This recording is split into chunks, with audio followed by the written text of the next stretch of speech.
Good morning, everyone. My name is Linda Facchini, and I am a faculty member in the center, the Teaching and Learning Center. And I'm joined here this morning by Karen Spiers. Karen, would you like to say hello? Hi, everyone. Good morning. I am, as Linda said, Karen Spiers, a manager in the Teaching and Learning Center, and I work with Linda and other faculty and members of the Teaching and Learning Center, specifically in the development of online and hybrid courses, and I'm happy to be here with you today. Great, thanks, Karen. We're just going to start our session, and as we begin, I'm just going to turn my video off so that we don't have any connection interruptions. And if you just give us 1 minute to launch the slides, we'll begin in about a minute.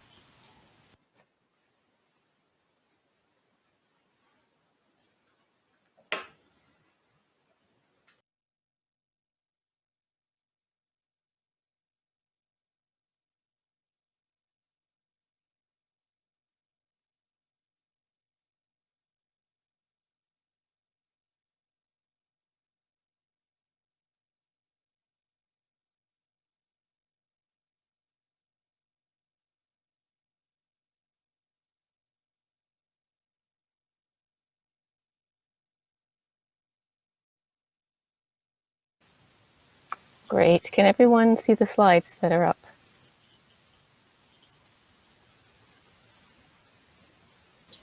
The slides are working fine. Great. Thank you, Andres. So we're going to begin today with a closer look at formative assessment. In yesterday's micro-teaching sessions, you had an opportunity to give a small lesson presentation, and we had asked you to think a little bit about formative assessment strategies and how you might incorporate that into your lesson. And given that it's the first day and we're presenting online and everyone is a little bit nervous, we thought that we would spend a little bit of time today taking a deeper dive into formative assessment, giving you some ideas and strategies for incorporating this into your lesson plans, and really encouraging you in this second round of micro-teaching today to take one of these strategies and give it a try and sort of expand your horizons on formative assessment. So just before we begin, we want to give you a chance to talk a little bit about how it went yesterday. So your task was to present a short lesson, and as you reflect on your presentation, consider your use of formative assessments during this presentation. In particular, did your participants achieve the attended learning goal that you set out for them? Were they aware of their own understanding? And were you able to know this? And what did you find most challenging about this? So we're going to put you into breakout groups for about 5 minutes to give you a chance to talk to each other. If you've never used breakout groups in Blackboard Collaborate before, you'll briefly be taken out of this room and you'll reconnect into a new room with a small number of people, perhaps 4 or 5 people.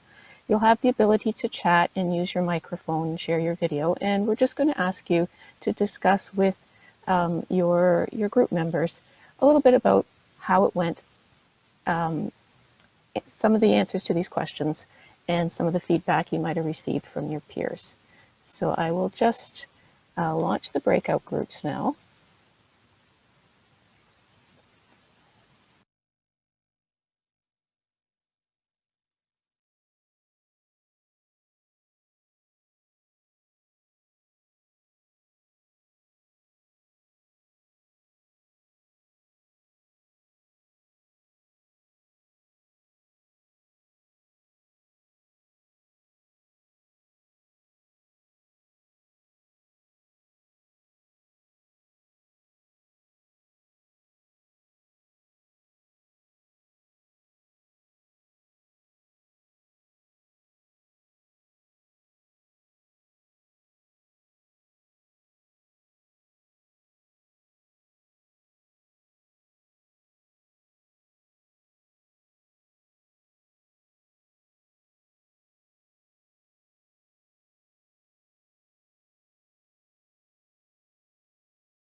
Hi, Katerina, can you hear me? Nishin, can you hear me?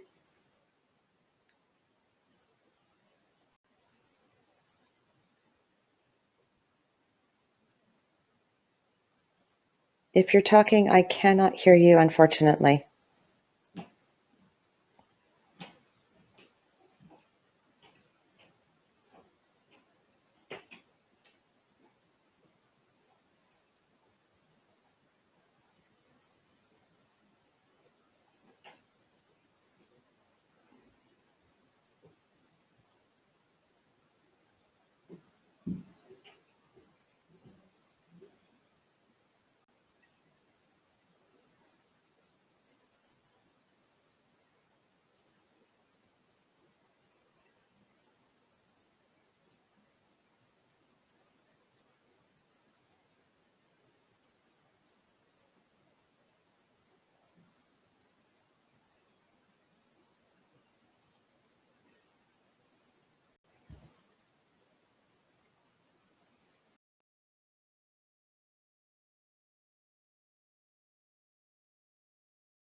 Hey, hi everyone. It's kind of a strange way to get everybody to back into the session, so I'm sorry if you got cut off in mid-sentence.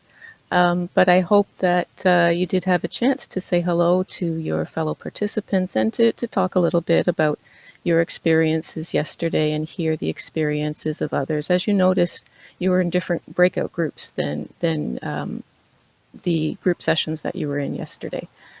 So we'll continue with our presentation. And again, just give me a minute to reshare my screen.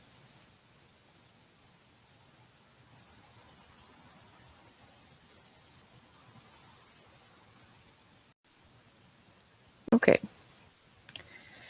And we have another activity for you very quickly. We are going to be using a couple of activities today through Mentimeter.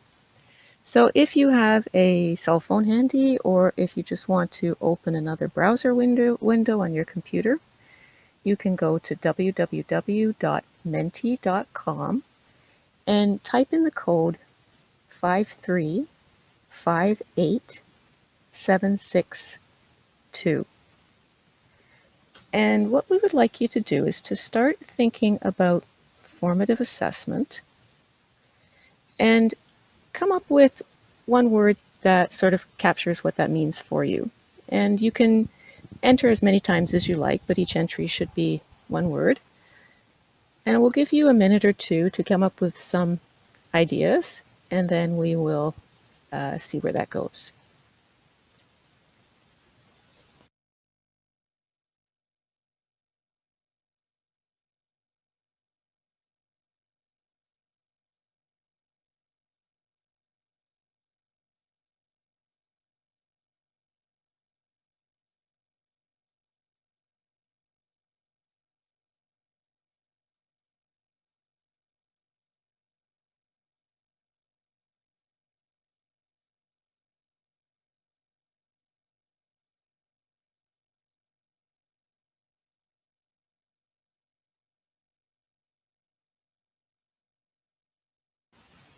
Okay, great. You can see the answers coming up on the screen.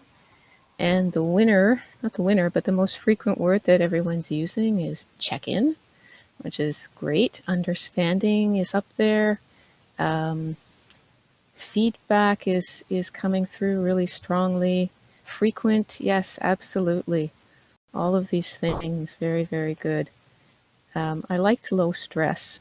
I liked that one. And little steps. Good. So it sounds like you a fairly good understanding of formative assessment and why we use it. And we're going to dive a little bit deeper now into formative assessment and maybe some new techniques for you. Okay, so thanks for that feedback. I'm just going to switch slides.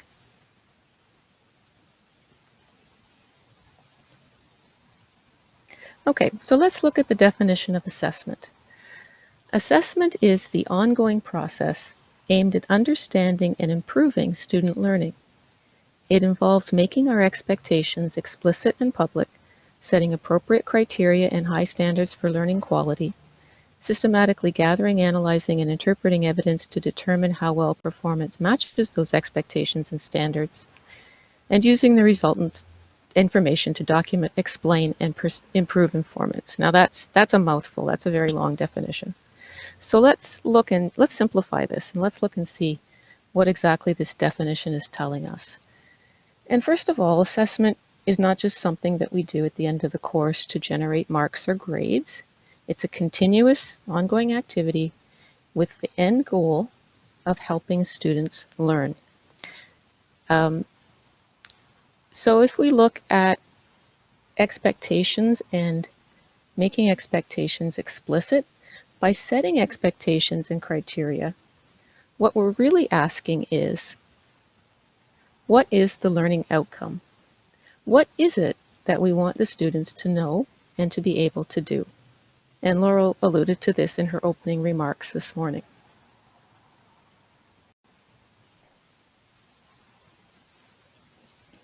When we gather evidence of student performance through assignments, tests, and activities, we're really asking, to what degree has the learning outcome been achieved?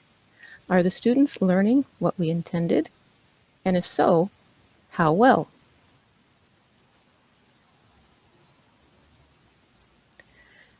And finally, we need to consider, what do we do with this information? And what we do could be assigning grades, it could be modifying our teaching strategies, it could be providing feedback to students, keeping in mind that the end goal is always helping students to learn. So I'm going to ask Karen to continue with the next part of the presentation, and I'll just give her a minute to open her microphone. Thank you, Linda. So the next part of the presentation, we are going to be looking at types of assessment and defining that, or diving a little bit deeper into those, which will give you some clarification that you may be looking for. All of us are familiar with summative assessments, in other words, the evaluation of what our students have learned during our course. Summative assessments count towards a student's final grade and are considered high-stakes evaluations. They take place at the end of the learning process, and this could be at the end of a topic, a course unit, or at the end of the course itself. So things like midterm tests, papers, final exams, assignments, and projects are all examples of summative assessments. They're high stakes, they take place at the end of the learning cycle, and students receive an evaluation in the form of grades.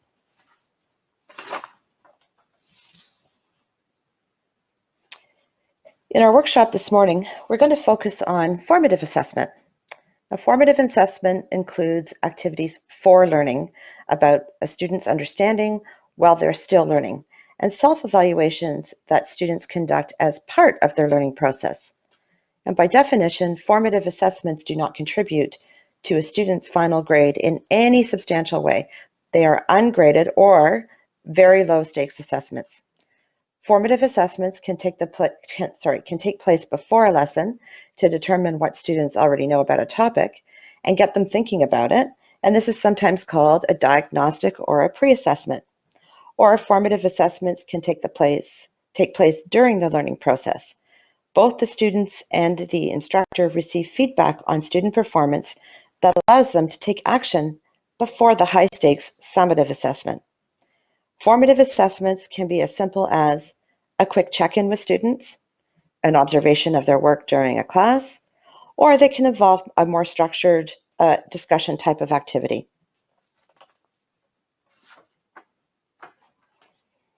So why are formative assessments so important? Formative assessments are really an important part of teaching, and they're beneficial to both the student and the teacher.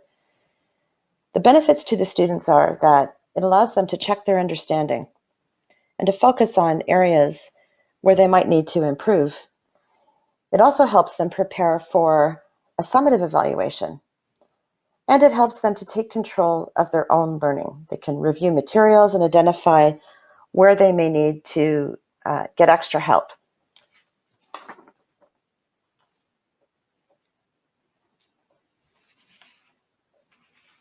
On the faculty side, formative assessment provides faculty with important information to make informed decisions and adjust their teaching practice and the instructional strategies so that they can further support students throughout their period of study. Faculty can make those changes early on where they need to in order to support students achieving those learning outcomes. And they can do this by providing ongoing and targeted feedback.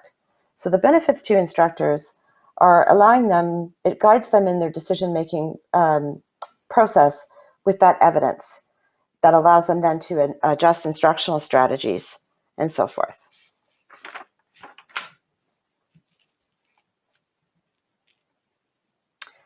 Now, in terms of online learning, formative assessment is really important as it increases student motivation and engagement. A lot of the times I do hear faculty saying, how do we get our students to engage? Formative assessment is a great way to start building on that engagement. Through formative assessment, you're building connections between students and the instructor, monitoring student progress and providing that feedback. Formative assessment helps decrease isolation. Students are engaging with you as the instructor, with each other in discussions and talking about different topics. And it also promotes confidence as well as academic integrity. Essentially, if the students are more confident in their knowledge and ability, they're going to be less likely to cheat.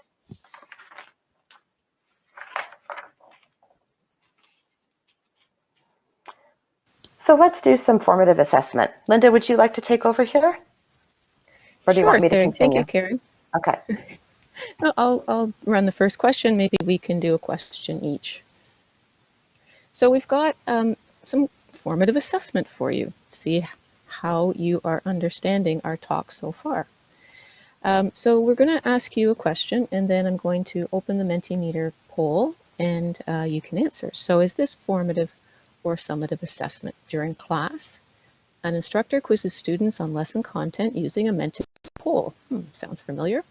The students answer the questions on their phones. The class results are anonymously displayed after each question, and the results guide the instructor's pacing of the lesson. Okay, you ready? What's the type of assessment? And I'll give you a few minutes to answer, and then we'll show the results.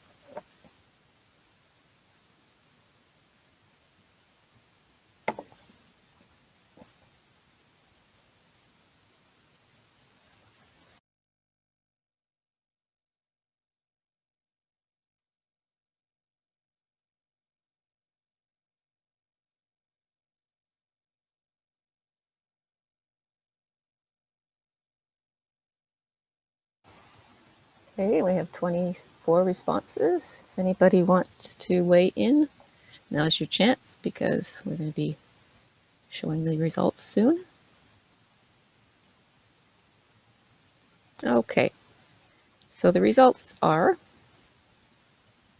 formative assessment, and the correct answer is formative assessment. Okay, why is this formative? Well, first of all, it's a check for understanding, it's ungraded, and it's being used to inform teaching practices. Okay, well done. Next question. Karen, do you want to facilitate this one?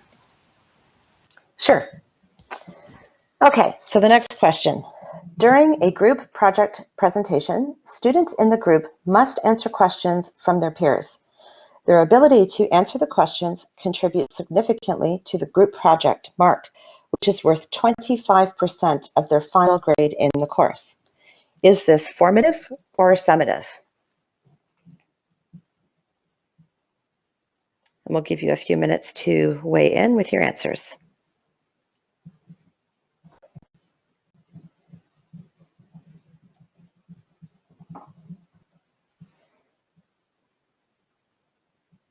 And we have about 26 answers in.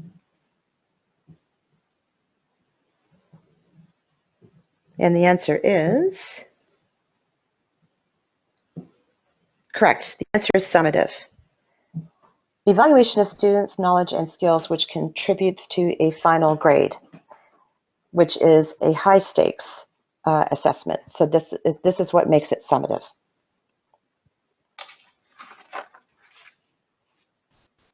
Okay, final question. Each week, students write a 5-minute quiz at the beginning of class. The questions check the students' understanding of course material from the previous week. As incentive to prepare, each quiz is worth 2% of the final grade. There are 10 quizzes in total. Is this formative or summative? Oops. Let's hide the results. Don't want to bias anything.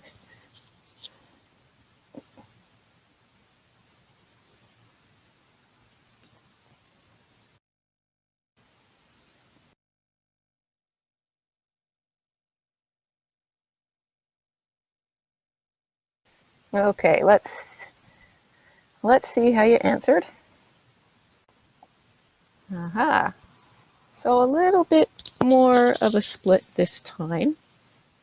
And the answer that we believe is correct, oops, sorry, wrong button there. The answer that we believe correct is summative. And why is that? This is a little bit tricky. So although it is a check for understanding during the course, and each individual quiz is low stakes, cumulatively, if you have 10 quizzes at 2% each, you're talking about 20% of the final evaluation of a student's grades from these quizzes. So that, because of the high stakes nature, makes it summative. And it also means that the students are being evaluated in this high stakes way without having a lot of opportunity to improve on the that they've submitted.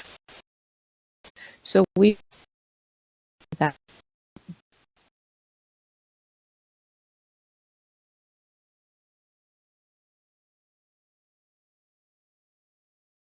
summative rather than formative. And you have to be careful with the incentive marks that you're using.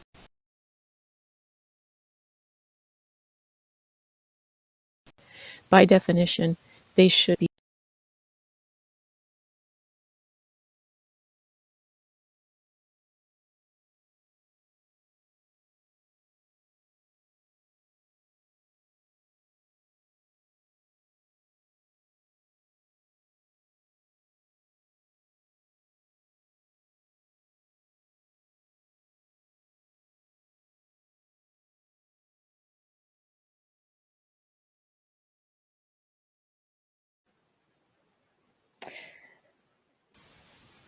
Okay, hi. received. Sorry, Linda, your audio cut out there, but I think you're back now.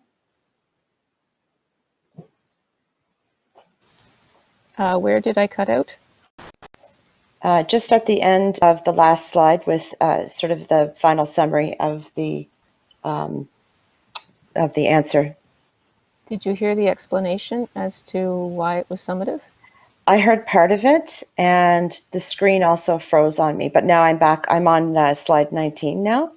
But maybe you just Okay. want to if you could just maybe quickly recap the answer, just in case others didn't hear it, that would be great. Okay. So we said that this was summative because even though we are checking for understanding of a student's, of course, material, if you have 10 quizzes in total that are each worth 2%, you've got 20% of the final being assigned to this type of assessment, which makes it high stakes rather than low stakes. And because of that high stakes nature, then it becomes classified as summative rather than formative assessment. And by quizzing the students in this way and assigning this level of grading to it, you're not really giving them a chance to improve their performance based on these types of quizzes. So we would say this would be more of a summative type of assessment.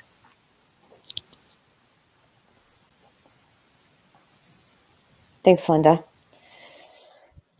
Okay, so we would like to talk a little bit about formative assessment and the different types of delivery modes and what we need to consider in terms of when thinking about the type of assessment you choose, whether it's going to be face-to-face, online asynchronous, or online synchronous. So 3 different delivery modes in which formative assessment can absolutely be delivered effectively. It's a good idea to think about what it is that you're trying to assess and making sure that you choose the right activity that fits the purpose. You want to use a variety of activities when you're planning formative assessments throughout your course. Keep things interesting. You can select different tech tools to assist you in that. When you're thinking about whether it's if you're going to do something synchronous, you want to be mindful about things that might be a barrier for students in terms of their ability to successfully participate or complete those synchronous activities. Think about the time zones, whether or not they are able to join a synchronous activity at a specified time. A lot of us now are, we are all experiencing working from home and maybe a lack of a quiet space to focus on the task at hand. You want to have a couple of different tech tools, but you don't want to, change it up so much that it's just something new to learn each week. Very important to provide ongoing, meaningful, and timely feedback. So students benefit when, and they can improve their success greatly when they're receiving meaningful feedback ongoing throughout the course, not just sort of halfway through, but from the beginning and onwards and through to the end, and timely so that they have an opportunity to consider your feedback and then integrate it into their learning. And again, consider student accessibility and accommodation needs. How are you going to manage those different accommodations if you're using a particular type of tech tool?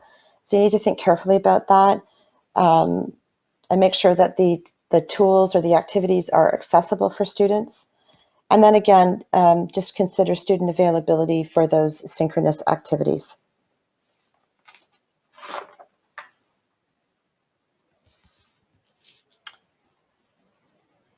So we're going to give you some examples of formative assessment. Formative assessment can be as simple as asking a question during a lesson, checking in through email, and observing students as they are working, or you could use a formative assessment activity. And we're going to look at a couple of different examples. We are presenting these as they would be carried out in a face-to-face or in-person classroom setting. And then this activity, you're going to Hi, Karen. Sorry to interrupt. I yeah. believe some of the users are experiencing a little bit of an issue or delay with the screen. Okay. Could I ask you to stop sharing the application and start again, just so that we are refreshed? I see that you're on example one, but I got reports that some are stuck on assessment type. Okay.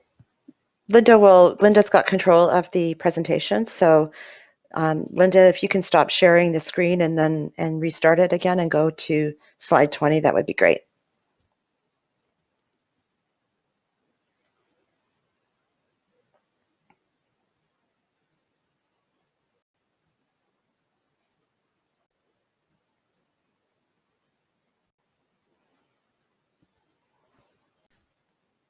Okay, so we're back on slide 20. Just make sure everybody's on board.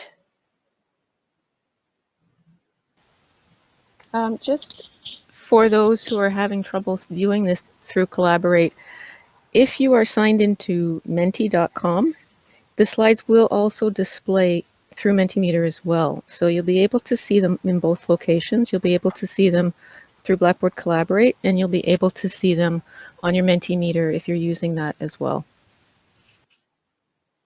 Thank you, Linda. And I would like to add, if you're still stuck on that page, what type of assessment are you? Which I think was a slide. Your refresh slide.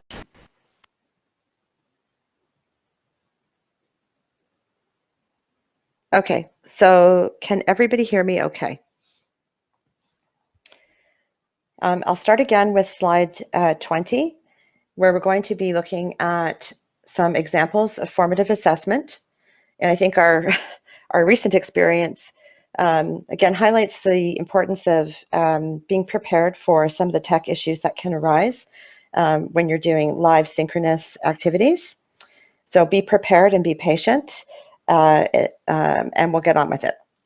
Okay, so formative assessment can be as simple as asking a question during the lesson, a check-in through email, and observing students as they're working, or you can use a formative assessment type of activity. So we're going to look at a couple of examples, and we're going to be presenting these activities as they would be carried out in a face-to-face or in-person classroom setting. So the first example is an exit slip. And this is done individually, where the instructor provides a prompt on slips of paper and hands out one to each of the students. Students then anonymously write responses on the slip of paper. Students drop off the slips as they leave the class, and this activity generally prompts general questions and understanding. So examples of what you can ask are two things you learned today, what concepts have been the most difficult or confusing, or you can ask them to write down two questions that they would put on a quiz. So again, these types of prompts are around general questions or getting a sense of their understanding.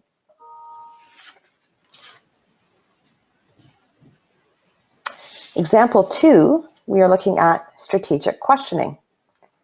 So this is an activity that can be done in pairs, groups, or as a class. The instructor provides question prompts. One student attempts to answer the question, and the other student listens to the answer and then asks why, how, or what for, etc. Questioning continues until the topic has been explored. In this case, these questions are specific to the lesson.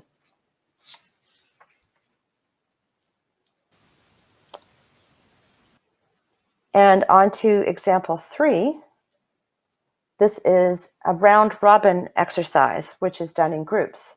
The instructor gives each group a sheet of paper with different questions or topics.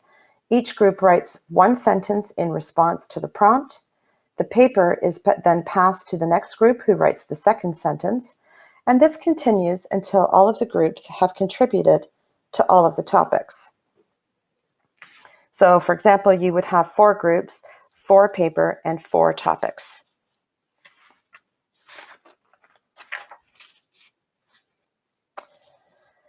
The next thing we're going to do is a breakout activity. It's your turn to get creative. We're going to send you back into the breakout rooms again. And this time, we'd like you to look at each of the 3 activities that we've mentioned, that we've discussed, and then brainstorm some ideas for how you would convert these activities for online delivery.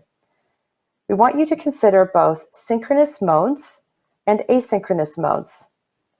So synchronous is activities that are happening live, and asynchronous are activities where students don't have to participate in them live, but they can go and do the activity on their own time.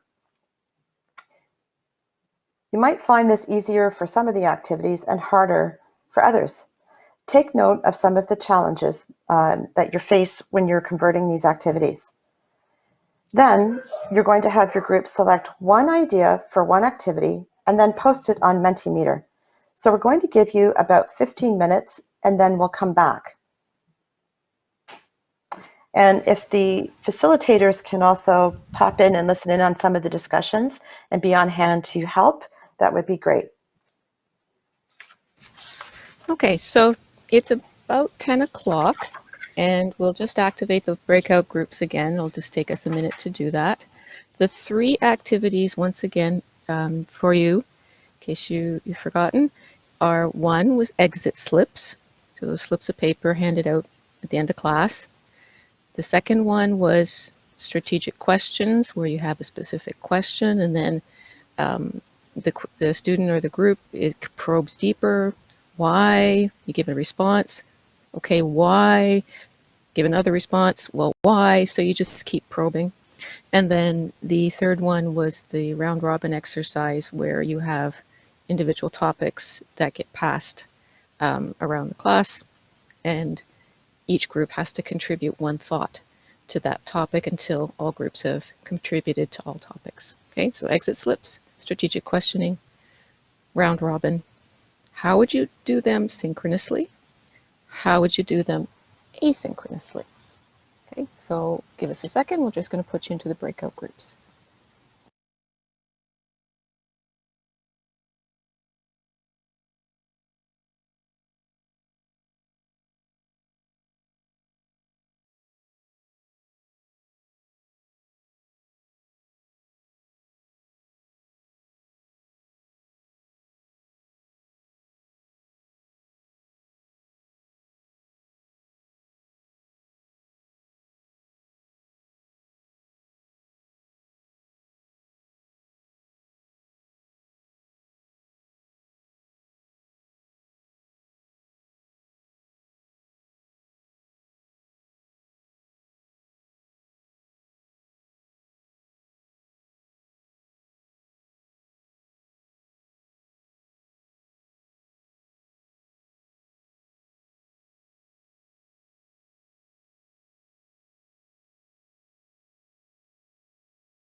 Hi, Sherry. Are you looking for a group? Yes, I just got here and just trying to figure out where we're at. So you're in the breakout activity, and they're supposed to be discussing that. And then there's a Menti. Is there a Menti? Do they have the Menti link somehow I will advance the slide when they when they're ready? come back. Yeah. Okay, right. And so, yeah, Group, I'm just looking for a group that doesn't have a moderator. It looks like 4, maybe. group 9 I'm sorry, doesn't group have a 9. moderator. Yeah. Okay, I'll pop in there. Okay. And Celio, do you want to join a group? I can put you into one.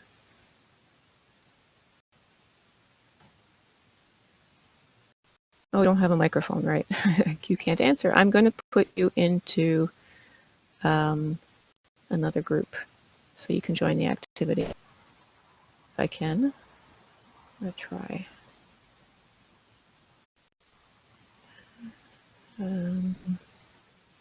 Let's put you with group 7. Okay.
Sorry, I didn't see your chat until it had already started.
Okay, it looks like we are back in the main room, and we'll just wait a minute to give everybody a chance to reconnect, and I will start sharing the screen again. So just we'll wait a minute for reconnection.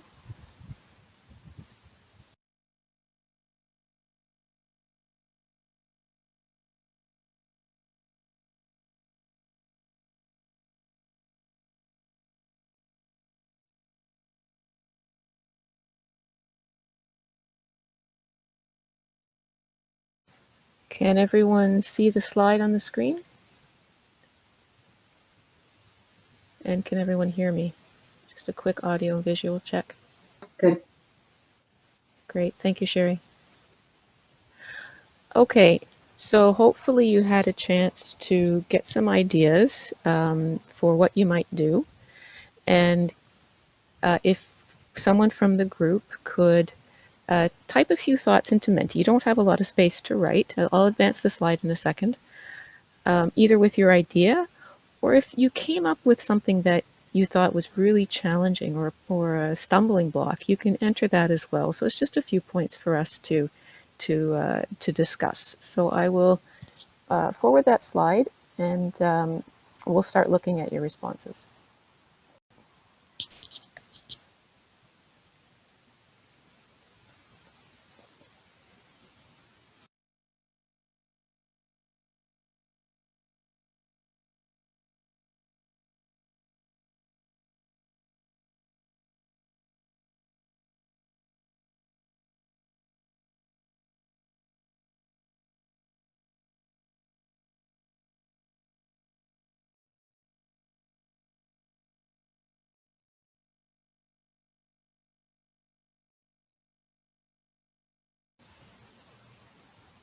Okay, we have some answers coming in, so please continue to think and to type. And we'll just look at a few of these.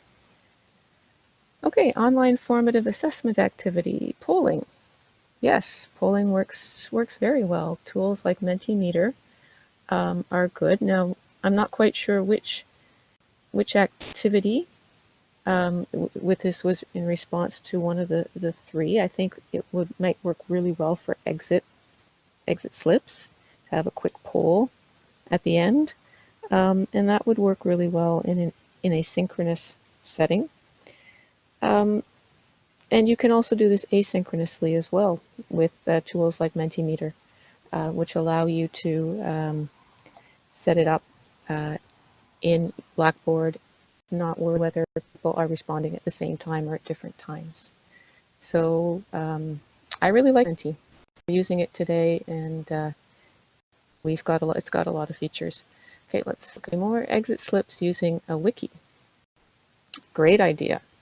So for those of you who are not sure what a wiki is, this is a page in a website or in page in Blackboard where everybody can contribute.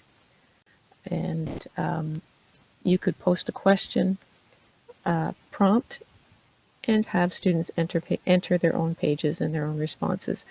If you're using Blackboard, it may not be anonymous, depending on how you configure it. So just be aware of that.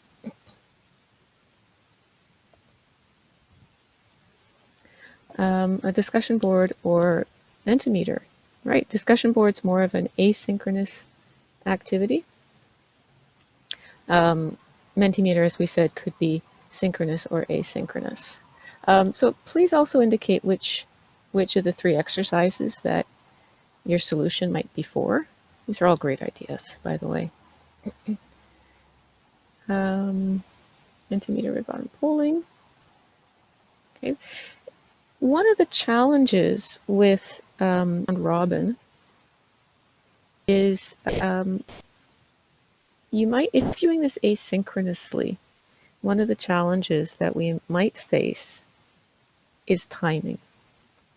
So you would want students to contribute. If you're doing a round robin, it's easy to set up on a discussion board with question threads, but you can't move on until somebody's made a post, and if the students don't post timely fashion, then you kind of get stuck.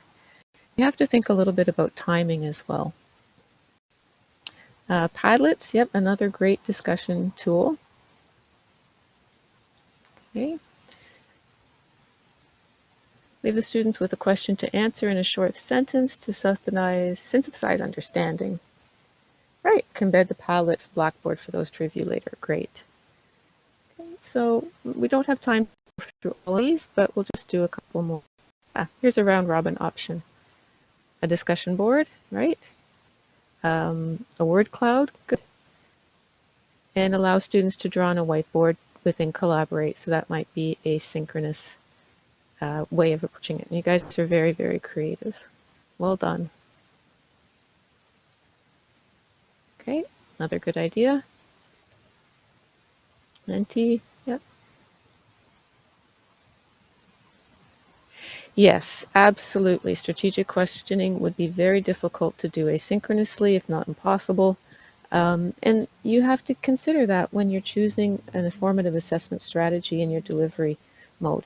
Now, we've said many times in teaching and learning, and also in some schools, we do recommend a primarily asynchronous course delivery mode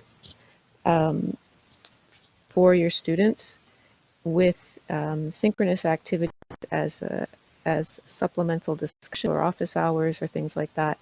But really want to consider how you might do these assessments in an asynchronous fashion. Okay, let's just look at one more. Exit slips using Mentimeters.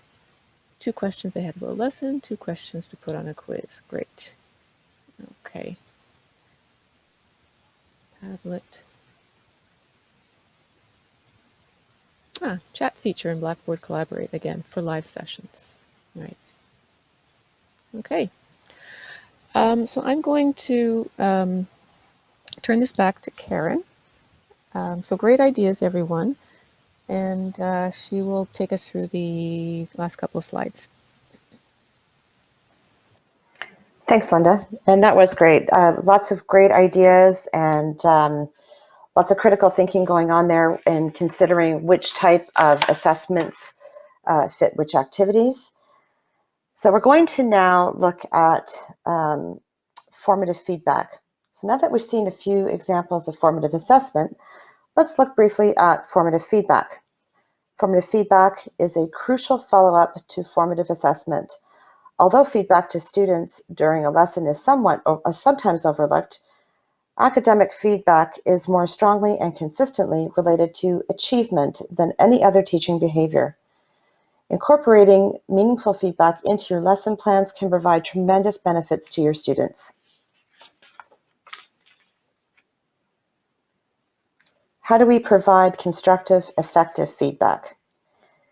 Be specific with your comments. Generic statements such as "well done" or "needs improvement" don't provide useful information to the student and don't contribute to the achievement of the learning outcome.